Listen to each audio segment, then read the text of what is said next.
நம்ம ஜனாதிபதி அனுரகுமார திசாநாயக்கவோட புதிய வேலை திட்டங்கள் அப்புறம் முயற்சிகள் மக்களுக்காக வேண்டி கொண்டு வர சட்ட திட்டங்கள் இந்த மாதிரியான விஷயங்கள்லாம் பார்க்கும்போது இலங்கை ஒரு பாசிட்டிவான ஒரு வைப்ல போகுதுன்னு தான் சொல்லலாம்.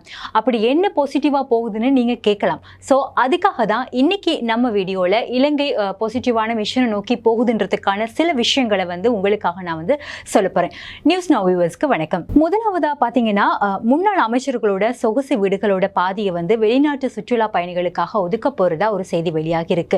அது பொது நிர்வாக மாகாண சபைகள் அப்புறம் உள்ளூராட்சி அமைச்சர் பேராசிரியர் சந்தன அபிரத்ன தான் இந்த விஷயத்தை சொல்லியிருக்கிறாரு. இப்படி அமைச்சர்களோட வீடுகள் ஒதுக்கப்படுறதால நாட்டுக்கு அதிகமான வருமானம் கிடைக்கும் அப்படின்னு அவர் இந்த விஷயத்தை சொல்றாரு. அதோட சொகுசு வீடுகள் தொடர்பில் ஒரு விசேட கணக்கெடுப்பும் இப்போ ஆரம்பிக்கப்பட்டிருக்கிறதாவும் சொல்லியிருக்கிறாரு. அமைச்சர்களோட பழங்கால மதிப்பு கொண்ட அமைச்சர்களோட இந்த வீடுகள் ஒதுக்கப்படுறதோட இது மூலமா நாட்டுக்கு அதாவது இலங்கைக்கு வருமானம் கிடைக்கணும் அப்படின்னு சொல்றாரு. அதோட இந்த மாதிரியான வீடுகள் எவ்வளோ இருக்கு என்ன மாதிரின்னு விசேட கணக்கெடுப்பும் இப்போ ஆரம்பிக்கப்பட்டிருக்கிறதா அவர் சொல்றாரு. கொழும்புல அமைச்சர்களுக்குன்னு ஒதுக்கப்பட்டிருக்கிற வீடுகள் பார்த்தீங்கன்னா 35 சொகுசு வீடுகள் இருக்கிறதா சொல்லப்படுது. சரி, அடுத்ததா பார்த்தீங்கன்னா முன்னாள் ஜனாதிபதிகளோட பாதுகாப்புக்காக நியமிக்கப்பட்டிருக்கிற முப்படையினர்கள் இன்னையில இருந்து நீக்கிறதா தீர்மானிக்கப்பட்டிருக்கு. போன கிழமை நடந்த பாராளுமன்ற அமர்வுல முன்னாள் ஜனாதிபதிகளோட பாதுகாப்புக்காக நியமிக்கப்பட்டிருக்கிற முப்படையினர்களை நீக்கிற தீர்மானம் தொடர்பில் பொதுமக்கள் பாதுகாப்பு அமைச்சர் ஆனந்த விஜயபால சில விஷயங்களை அந்த அமர்வுல சொல்லியிருந்தாரு. அதனால இன்னையிலிருந்து போலீஸ் அதிகாரிகள் மாத்திரம்தான் இந்த முன்னாள் ஜனாதிபதிகளோட பாதுகாப்பு பணிகளை ஈடுபட போறாங்க. அதோட இப்போ பாதுகாப்பு பணியில ஈடுபடுத்தப்பட்டிருக்கிற போலீசாரோட எண்ணிக்கையும் குறைக்கப்படும் அப்படின்னு சொல்லியிருக்கிறாரு. என்னதான் இருந்தாலும் பாதுகாப்பு நீக்கப்பட்டாலுமே முன்னாள் ஜனாதிபதிகளோட பாதுகாப்பு 6 மாசத்துக்கு ஒருக்கா மீளாய்வு செய்யப்படும். அதுக்கேற்ற மாதிரி பாதுகாப்பு ஏற்பாடுகளும் பலப்படுத்தப்படும் அரசாங்கம் சொல்லியிருக்கு. முப்படையினர் நீக்கப்பட்டாலுமே முன்னாள் ஜனாதிபதிகளோட பாதுகாப்புல எந்த பிரச்சனையும் ஏற்படாதுன்னு பாதுகாப்பு அமைச்சு சொல்லியிருக்கு. இது ஏன் அப்படின்னு பாத்தீங்கன்னா முன்னாள் ஜனாதிபதிகளோட பாதுகாப்புக்காக நியமிக்கப்பட்டிருக்க அதிகாரிகளோட அதிக செலவு காரணமா தான் இந்த நடவடிக்கை அரசாங்கம் எடுத்திருக்கு. அப்படி பார்க்கும் பொழுது முன்னாள் ஜனாதிபதிகளோட பாதுகாப்புக்காக மட்டும் இந்த வருஷத்துல 1448 மில்லியன் ரூபாய் செலவிடப்பட்டிருக்கு. அரசியல் கலாச்சாரத்தை மாத்தணும், மக்களோட வரிப்பணத்தை அரசியல்வாதிகளுக்காக செலவு செய்யறதை குறைக்கணும். அதனாலதான் மக்கள் ஆட்சி மாற்றத்தை ஏற்படுத்தினாங்க. நாங்க பார்த்திருப்போம் ஜனாதிபதி அப்புறம் பாராளுமன்ற உறுப்பினர்களோட வாகனங்கள்லாம் ரோட்ல போகும்போது பாதுகாப்புக்காக எவ்வளவு வாகனங்கள் முன்னாடியும் பின்னாடியும் போகும்னு. இதெல்லாம் மக்களோட வரிப்பணத்தை வீண் விரயம் செய்யறதெல்லாம் இந்த கடந்த காலங்களில் ஒரு அரசியல் கலாச்சாரமா தான் இருந்தது. 1986ஆம் ஆண்டு 4ஆம் இலக்க ஜனாதிபதிகளோட சிறப்புரிமைகள் அப்புறம் உரித்துகளுக்கு அமைய முன்னாள் ஜனாதிபதிகளுக்கு உரிய பாதுகாப்பு வழங்கணும்னு சொல்லப்பட்டிருக்கு. ஆனாலும் இந்த சட்டத்துல எந்தளவான பாதுகாப்பு வழங்கணும்னு சொல்லல. அடுத்ததா முன்னாள் ஜனாதிபதிகளுக்கு எந்தளவான பாதுகாப்பு கடந்த காலங்களில் வழங்கப்பட்டிருக்கிறதுன்னு நான் உங்களுக்கு நான் சொல்றேன்.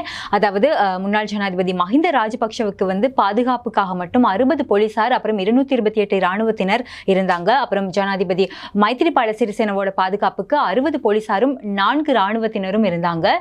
முன்னாள் ஜனாதிபதி கோட்டாபய ராஜபக்ஷவுக்கு பாதுகாப்புக்காக வேண்டி 22 போலீசாரும் 188 இராணுவத்தினரும் இருந்தாங்க. முன்னாள் ஜனாதிபதி ரணில் விக்ரமசிங்கவோட பாதுகாப்புக்காக 60 போலீசாரும் 58 இராணுவத்தினரும் அப்புறம் முன்னாள் ஜனாதிபதி சந்திரிகா பண்டாரநாயக்க குமார் தொங்கவுக்கு பாதுகாப்புக்கு இராணுவத்தினர் வழங்கப்படல. ஆனாலுமே 60 போலீசார் மாத்திரம்தான் பாதுகாப்புக்காக கடமையில ஈடுபடுத்தப்பட்டிருந்தாங்க. அதே மாதிரி முன்னாள் ஜனாதிபதியான ரணசிங்க பிரேமதாசவோட மனைவியான ஹேமா பிரேமதாசவுக்கு பாதுகாப்புக்கு 10 போலீசார் கடமையில இருந்தாங்க. பொருளாதார பாதிப்புக்கு மத்தியில முன்னாள் ஜனாதிபதிகளோட பாதுகாப்புக்கு அதிக அளவுல நிதி செலவழிக்கப்படுதுன்னு சொல்லப்பட்டிருக்கு. 2024ஆம் ஆண்டுல அதாவது 2024 ஜனவரி மாசத்துல இருந்து இந்த மாதம் 15ஆம் தேதி வரையிலான காலப்பகுதியில முன்னாள் ஜனாதிபதி மஹிந்த ராஜபக்ஷவோட பாதுகாப்புக்கு இராணுவம் 328 மில்லியன் ரூபாவும் போலீஸ்க்கு 327 மில்லியன் ரூபாவும் ஜனாதிபதி செயலகம் 55 மில்லியன் ரூபாய் என்ற அடிப்படையில 710 மில்லியன் ரூபாய் செலவழிக்கப்பட்டிருக்கு. அதே மாதிரி முன்னாள் ஜனாதிபதி மைத்திரிபாலவுக்கு பாதுகாப்புக்காக இராணுவம் 6 மில்லியன் ரூபாய் அப்புறம் போலீஸ் 185 மில்லியன் ரூபாய் ஜனாதிபதி செயலகம் 16 மில்லியன் ரூபாய் அப்படின்ற அடிப்படையில 207 மில்லியன் ரூபாய் செலவிடப்பட்டிருக்கு. கோட்டாபாய ராஜபக்ஷ பாதுகாப்புக்கு பாத்தீங்கன்னா இராணுவம் 258 பில்லியன் ரூபாய், போலீசார் 39 பில்லியன் ரூபாய், ஜனாதிபதி செயலகம் 10 மில்லியன் ரூபாய் என்ற அடிப்படையில 307 மில்லியன் ரூபாய் அடிப்படையில இவங்களுக்காக செலவிடப்பட்டிருக்கு. அடுத்ததா பாத்தீங்கன்னா முன்னாள் ஜனாதிபதி ரணில் விக்ரமசிங்க ஓய்வு பெற்று 3 மாதங்கள் தான் நிறைவடைஞ்சிருக்கு. இந்த நிலையில அவரோட பாதுகாப்புக்கு ராணுவம் வந்து 60 மில்லியன் ரூபாவையும், போலீஸ் 19 மில்லியன் ரூபாவையும், ஜனாதிபதி செயலகம் 3 மில்லியன் ரூபாவையும் செலவிட்டிருக்கு. ஆகவே மொத்தமாகவே 82 மில்லியன் ரூபாய் வந்து செலவாகி இருக்கு. முன்னாள் ஜனாதிபதி சந்திரிகாவுக்கு பாதுகாப்புக்கு ராணுவம் செலவு இல்ல, போலீஸ் திணைக்களம் 99 மில்லியன் ரூபாய், ஜனாதிபதி செயலகம் 12 மில்லியன் ரூபாய் என்ற அடிப்படையில் 111 மில்லியன் ரூபாய் வந்து செலவு செய்யப்பட்டிருக்கு.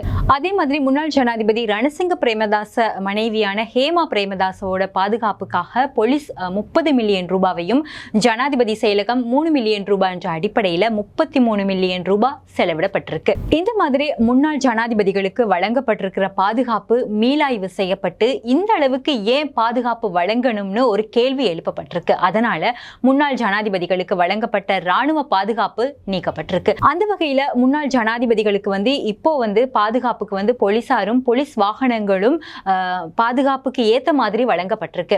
முன்னாள் ஜனாதிபதிகளோட பாதுகாப்பை இந்த மாதிரி குறைக்கிறதால வருஷத்துக்கு 1200 மில்லியன் ரூபாவை வந்து நாட்டுக்காக சேமிக்க முடியும். அது மட்டும் இல்லாம ஒட்டுமொத்த மக்களோட பாதுகாப்பையும் உறுதிப்படுத்தப்பட வேண்டிய ஒரு பொறுப்பு வந்து அரசாங்கத்துக்கு இருக்குல்ல. அடுத்ததா பாத்தீங்கன்னா நம்ம ஜனாதிபதி இந்தியாவுக்கு போயிருந்தாருல, பதவி ஏத்து முதன்முறையா போற வெளிநாடு பாத்தீங்கன்னா இந்தியா தான். அங்க போயிட்டு நம்ம இலங்கையோட பொருளாதாரம், அப்புறம் கல்வி, டிஜிட்டல் துறைகள்னு நம்ம நாட்டை எப்படி முன்னேற்றணும்னு பல விஷயங்கள் வந்து பிரதமர் மோடி கூட வந்து கலந்துரையாடி பேசியிருக்கிறாரு. இப்படி பேசிட்டு இலங்கைக்கு வர்ற வழியில தனிப்பட்ட விமானத்துல இல்லாம சாதாரண எக்கானமிக் கிளாஸ்ல வந்து வந்திருக்கிறாரு.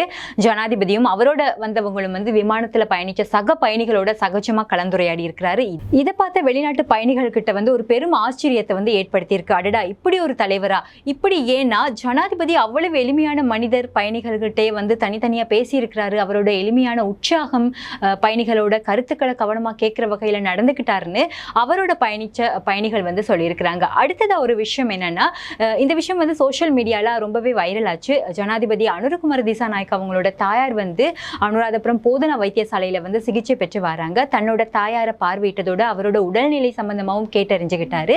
இது தொடர்பான புகைப்படங்களும் வீடியோஸும் வந்து இணையதளத்துல ரொம்பவே வைரல் ஆச்சு. இதுக்கு முன்ன பதவியில இருந்த ஜனாதிபதிகள் இந்த மாதிரி இல்லாம பொதுமக்கள் பெற அதே சேவையை வந்து தன்னோட தாயும் பெற்றுக்கொள்ற வகையில நடந்துகிட்டாருன்னு ஜனாதிபதிக்கு பாராட்டுகள் வந்து குவிஞ்சிட்டு இருக்குது. இலங்கையில அரசியல் வரலாற்றுல முதல் தடவையா குறிப்பா 1978க்கு பிறகு அரசியல் களம் ரொம்பவே மாறி இருக்கு, உணர முடியுது. தேசிய மக்கள் சக்தி அரசாங்கத்தோட வேலை திட்டங்கள் ஒரு பொருளாதார மீட்சியா மட்டும் இல்லாம மனித மேம்பாடு, சமூக நலன், ஜனநாயகம், மனித உரிமைகள், பொறுப்புக்கூறும் அரசாங்கம், அப்புறம் சமத்துவம், இப்படின்னு எல்லாத்துலயும் மாற்றத்தை இது வெறும் பாராளுமன்றம் போன அரசியல்வாதிகளால மட்டும் இல்லைங்க, மக்களாகிய நாங்களும் இந்த மாதிரியான விஷயங்களுக்கு ஒத்துழைப்பு கொடுக்கணும். ஸோ இந்த மாதிரியான ஒரு பாசிட்டிவ் வைப்ல வந்து எங்க நாடு வந்து முன்னேற்றி கொண்டு போகணும். நன்றி.